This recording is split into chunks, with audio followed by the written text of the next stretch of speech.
네, 반갑습니다. 얼굴 읽어주는 남자 간호사입니다. 제가 사실은 어제 이제 이 영상을 찍었는데 어제 이제 토요일, 일요일 경주의 추억의 달동네 박물관 거기 보면 옛날 70, 80 어릴 때 이제 추억이 우리 나이 때 이제 어릴 때 추억이 생각나는 그런 이제 인테리어를 해놓고 잘 꾸며놓은 곳인데 그 안에 인상 읽어주기 하러 갔습니다. 거기도 이제 같이 공부하신 누님께서 그 코너를 관상사주 타로 코너를 하고 계셔서 어제 이제 갑자기 친척이 이제 상을 당해서 제가 대신 가서 인상 읽어주기 무료로 행사를 하고 왔는데 너무 많은 사람들 봐서 너무 힘들더라고요. 그래서 사람을 또 혼자 많이 보고 와서 토요일에는 같이 공부하시는 후배들이 있어서 같이 봤는데 어제는 저 혼자 많이 봐서 얼굴을 보고 이제 사무실로 돌아와서 상담실로 돌아와서 유튜브를 찍는데 뭐 엄청 행수수설했더라고요. 다시 찍었습니다. 자, 이현숙 캠프 폭력성이 있는 남편을 주제로 한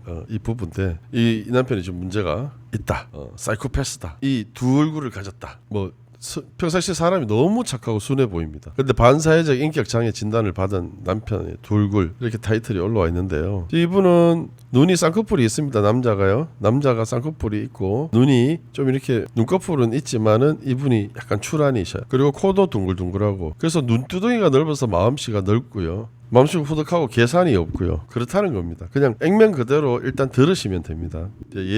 다른 어떤 경우의 수가 있으니까 뭐 어떤 사람은 안 그렇던데요 이런 거는 일단 접어두시고 제가 설명하는 이 부분에 대해서만 일단 그렇구나라고 한번 생각 한번 해보시고 이 사람을 주제로 얘기를 하겠습니다. 미간이 넓다. 눈썹과 눈썹 사이가 넓은 사람은 좀 낙천적인 사람이에요. 구속을 싫어하고 좀 자유분방하고 이래서 구속을 싫어합니다. 간섭하는 거 엄청 싫어하는 사람이에요. 그 눈두덩이 여기가 눈과 눈썹 중간의 공간 이거를 옛날에는 관상에서는 전택궁이라고 했습니다. 전택궁이라는 것은 부동산을 의미를 하죠. 집과 땅을 의미를 하는데 옛날에는 이렇게 여기가 넓은 사람들은 집안에서 이제 물려받은 땅과 재산이 많다 이렇게 표기가 되어 있더라고요. 이제 옛날 마해상법이나 관상책에 이렇게 전해 내려온 대로 보면은 그런데 현대 인상학을 하는 이유가 그러한 이론들이 세상이 변하면서 잘 안 맞기 때문에 그 변화된 이유들을 분석하고 연구하는 일을 하는 게 바로 인상학입니다. 말하자면 뭐 관상을 연구하는 거죠. 관상을 현대식으로 연구하는 거죠. 그래서 이런 분들이 눈두덩이가 넓다고 해서 부모한테 재산을 많이 물려받는다는 것은 지금은 적용되지 않습니다. 그냥 이런 사람들은 계산적이지 않고 계산 돈 개념이 없어요. 그래서 지갑에 돈을 넣고 다녀도 돈이 새는지를 잘 모른다 이렇게 생각하시면 되고 치밀하지 못해서 대충대충 하는 성격들이고 자기가 관심 없는 부분은 전혀 관심이 없어요. 그냥 너무 얘기를 해도 귀에 들어가지 않아요. 그래서 잘 까먹는다고 얘기를 하는데 잘 까먹는 게 아니라 잘 잊어버리는 게 아니라 아예 입력이 안 돼요. 자기가 관심 없는 거는 대충대충 그 복잡한 걸 싫어하고 뭐 어려운 걸 싫어하고 복잡한 걸 뭐 머리에 넣는 걸 싫어한다고 보시면 돼요. 이 사람은 그래서 코가 둥글둥글하죠. 그리고 입술도 그런 대로 두툼하게 이렇게 생겼습니다. 턱도 둥글고요. 그냥 뭐 이렇게 보면 그냥 착한 순한 양 같죠. 근데 이렇게 돌변해요. 이렇게 화가 나면 이렇게 돌변한다는 거죠. 그런데 이렇게 되면은 눈이 400안이 돼요. 우리가 300안, 400안 이렇게 있잖아요. 400안이면 살인자의 눈이라고 그래요. 살인자의 눈. 범죄자의 눈인 살인자의 눈. 폭력성이 있다. 예, 폭력성이 있다. 폭력 조절 분노 조절 장애가 있다. 이렇게 얘기들 하죠. 그래서 살인자의 눈이다. 폭력성이 있는 사람이다. 범죄자다. 이렇게 표현을 하는데 이렇게 눈을 다 뜰 때는 사람이 정말 무서워요. 눈은 마음의 창입니다. 눈을 다 떴다는 거는 자기 지금 마음을 다 보여주는 거예요. 내 지금 올 때까지 왔다 갈 때까지 갔다 여기서 들어가면은 나는 이제 끝장난다 그냥 끝장을 내겠다 이 액션을 하는 거예요. 눈을 다 뜨는 거예요. 그래서 눈을 뜨는 사람은 정말 무서운 사람이죠. 분노 조절 장애가 있는 거예요. 어느 정도 이성을 찾지 못하고 그러나 화를 버럭버럭 내는 사람들은 한편으로는 순수하다고 봐줄 수도 있어요. 자기 속을 그대로 다 보여주니까요. 그걸 감추는 게 무서운 사람이죠. 진짜 무서운 사람. 그런데 순간적으로 버럭버럭 화를 내는 사람들 남편분들 그런 분들 많죠. 그런 분들은 또 믿음, 실망, 자기를 안 믿어주는 그런 데서 오는 분노니까 순간적인 거죠. 순간적인. 그래서 휘발유라고도 하고 삼초라고도 하고 그런 변명들을 가지시죠. 왜? 그 뒤끝이 없으니까 화를 냈으니까 뒤끝이 없다는 거. 그래서 이런 분들도 그러니까 그런 쪽에 속한다고 보시면 되고 정말 살인자 눈은 눈동자가 작아요. 눈은 큰데 정말 사배가는요 눈동자가 좀 작은 사람이 있어요. 눈동자가 크면은 포도알 눈이라고 그러는데 이 검은 동자가 작은 사람이 있어요. 그래서 눈이 커서 사배간이 아니라 눈이 그렇게 크지 않은데도 사배간이 되는 눈이 있어요. 그게 정말 사배간입니다. 눈을 다 그래서 그런 사람들이 좀 범죄자 눈이다. 그렇게 분노 조절 장애가 있고 좀 무서운 사람의 눈이다.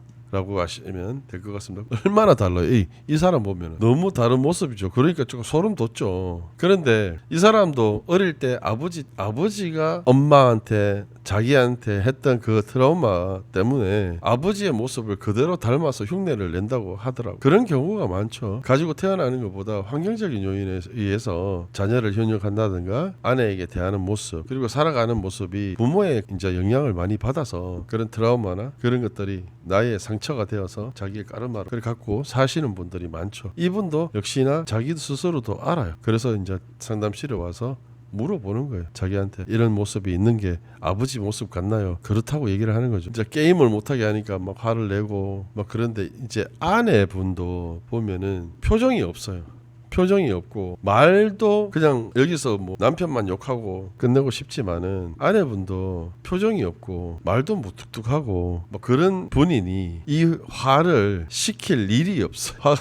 화를 더 돋구면 돋궜지. 그래서 아내분이 뭐 말이 거칠고 이런 것보다는 지금 보세요. 이렇게 우울기 있는 얼굴이 좀 우울한 얼굴이 마음의 병이 큽니다. 밖에서만 이렇게 친절한 모습 남편의 모습 너무 선하고 인격장애 나왔다. 너무 선한데 둘이 대화하는 거 영상을 찾아보시면 좀 아실 거예요. 그래서 너무 한쪽으로만 편을 들고 몰기보다는 부부는 누가 잘했고 잘못했고 간에 둘이 똑같이 점수를 줘야 됩니다. 50대 50입니다. 아니면은 남의 가정에 관여를 해서 이혼하세요 마세요 이렇게 타인이 그럴 수는 없거든요. 자기들이 이혼 안 하는 데는 이유가 있으니 장점이 있으면 단점이 있고 단점이 있으면 장점이 있는데 그들이 자기 본인들이 느끼는 단점은 남들에게 알리고 싶고 장점은 숨기고 싶을 때가 바로 이때예요. 단점만 있냐? 장점도 있거든. 그렇기 때문에 이혼을 못하는 거예요. 그래서 결정하는 거는 부부 본인들의 몫입니다. 그래서 누가 이혼하세요 마세요 이렇게 하는 것이 아니라 적당히 이 사람 편 들어주고 이 사람 위로해주고 이 사람 좀 나무래주고 이런 거 하려고 방송에 나오는 거 아니겠습니까? 그러니까 말투가 안 예쁜 건 둘 다 똑같다고. 그래서 아내분도 보면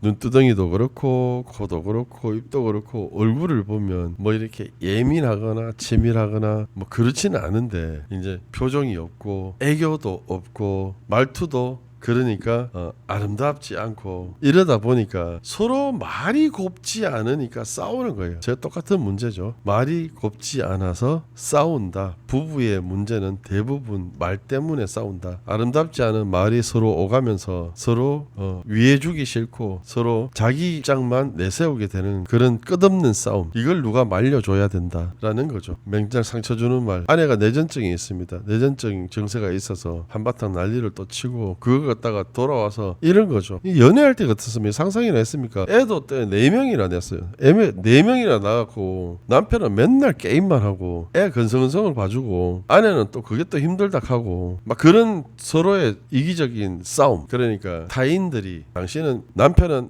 이게 잘못됐고 아내는 이게 잘못됐고 누구 하나만 잘못됐고 누군 잘했고 이렇게 되면 이혼하는 수밖에 없잖아. 그래서 이 사람의 장점은 이거고 단점은 이거다. 장점은 이거고 단점은 이거다. 이걸 서로 남들이 편을 봐주고 예를 들어주고 선택을 하셔라 하는 선택권을 주는 게 다죠. 그게 방법이 없죠. 그래서 이렇게 무조건 애들 하회시키듯이 네가 아내가 내전증이 있는데 네가 일하면 되나 막 이렇게 하고 이런다고 해서 나아지는 건 아니거든요. 그 순간은 넘길 줄 모르지만은 근본적으로 그런 남편도 아버지에 대한 상처 네가 어른이고 지나간 일인데 다 똑같이 과거에 상처가 있다고 해서 어른이 돼서까지 그 상처를 안고 살아가지는 않아. 박하선 씨가 그 얘기를 하거든요. 중간에 보면 박하선 씨가 여기 얘기했네. 다 그렇진 않아요. 이때 박하선 씨 말하는 거 좀 멋있더라고. 그렇죠. 이렇게 냉정하게 아빠의 상처가 있다고 해서 다 그렇진 않아요. 냉정하게 탁 찔러주는 거죠. 그래서 그런 거를 일깨워주고 남편의 과거를 씻어주고 그렇죠. 그래서 현실적으로 이혼하면 어떻게 되는지를 또 일깨워 주는 것도 방송에서 할 일이라고 상담사들이 할 일이라고 생각합니다. 자, 지나와서 보면은 이런 난리를 치는 것도 있지만은 연애할 때 얼굴을 한번 보십시오. 사람은 경기가 좋고 장사가 잘 되고 운이 좋을 때는 얼굴이 이렇습니다. 누구나 많이 웃고 즐겁게 살고 그러다 보면 하루에 45번 이상 웃어야 얼굴의 수분이 70%인데 물은 위에서부터 밑으로 흘러내립니다. 그 얼굴의 수분이 위로 당겨지려면 45번을 웃어야 된다는 거죠. 이때 이 정도의 얼굴이라면 45번 이상 웃었다는 거죠. 근데 지금 이렇게 얼굴이 다 흘러내려 있죠. 이때 얼굴이랑 보세요. 너무 삶이 힘든 상황이잖아요. 이거는 누구나 마찬가지예요. 장사가 안 돼서 힘들어 해도 얼굴이 다 흘러내리고 그죠. 즐겁게 살면은 얼굴이 이렇게 올라갑니다. 장사를 하는데 손님 보고 맨날 웃어주면 이 얼굴이 되잖아요. 이러면은 인상이 좋아서 손님이 또 찾고 해서 장사가 더 잘 되는 거예요. 근데 장사가 안 된다고 해서 이런 얼굴로 손님을 맞이하면은 더 장사가 안 되는 거예요. 그 삶이 힘들면 힘들수록 남이 나를 웃겨주는 것도 아니고 즐겁게 해주는 것도 아닙니다. 자기 스스로 마음을 고쳐먹고 남을 즐겁게 하고 친절하게 하고 다시 마음을 긍정적으로 먹으면 그냥 얼굴이 이런 얼굴로 만들어질 때 모든 운은 좋아지고 애구는 피해갑니다. 그래서 인상 피면 인생 핀다 그런 말이 있잖아요. 우리의 또 슬로건이기도 하고. 근데 이렇게 마음을 고쳐 먹으면은 또 예전처럼 돌아갈 수 있습니다. 그 문제를 하나하나 부부가 서로 힘을 합하면 해결 못할 일이 어디 있겠습니까? 웃으면서 사시기를 바랍니다. 감사합니다. 인상읽기 오늘 여기서 마치도록 하겠습니다. 얼굴 읽어주는 남자 간호쌤이었습니다. 감사합니다. 안녕히 계십시오. 감사합니다.